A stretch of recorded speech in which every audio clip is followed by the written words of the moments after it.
So I just wanted to provide a quick update on how I'm getting on with this Anenji 48V hybrid inverter, which has battery-less support. That seemed to spark quite a lot of conversation and direct messages on that. It's not something I would normally use, obviously, because at the moment I'm running off this 30 kilowatt hours worth of batteries here.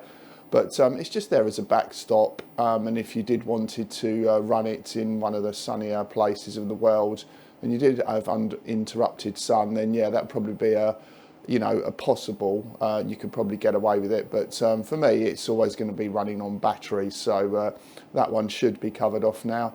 I'm really impressed with it actually. It actually seems to be bringing in more than the EASUN inverter. And the other thing that it's not doing is it doesn't seem to be sticking on the PV voltage issue. So it seems to have a good firmware on this out of the box. So I've actually disabled my little trick that I did. And if you haven't seen that video, it's just suggested now, where I don't actually need to change anything or run my little automation to trick it into resetting the PV input. It just done it on its own. So I've disabled all of that and it's working perfectly. And like I say, it seems to be on the colder days spiking more and getting more in terms of overall PV input and charging the batteries better. Again, it's still early days, but I'll show you some of the figures that I'm getting at the moment in mid-March. So as you can see at the moment, the PV coming in is almost exactly on how much the total array panels are rated for. So I've got 4 340 watt panels. Obviously that's at 25 degrees. So we've got a very cold day today, as in terms of the north wind blowing. So almost the perfect conditions.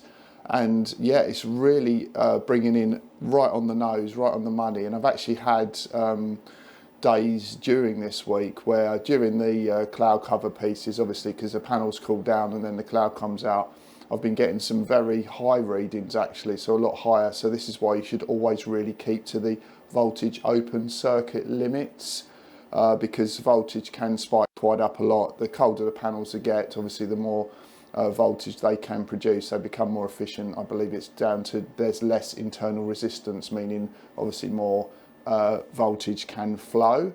But as you can see at the moment, it's bringing in, yeah, it's just after midday now, middle of March.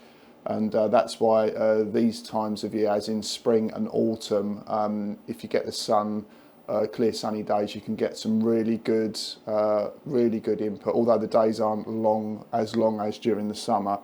The panels are nice and cold today, all cold because of the cold wind.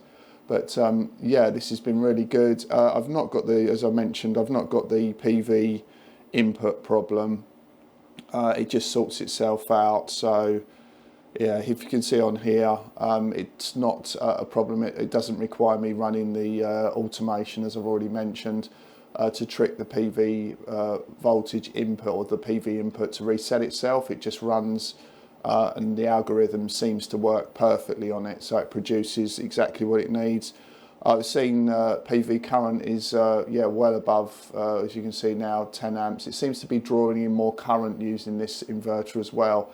So that's probably a reason why I'm getting better overall inputs at the moment on this. But yeah, so far so good. Very impressed with this setup with these panels. So I was looking to expand the array and do the array properly, actually properly ground mount it.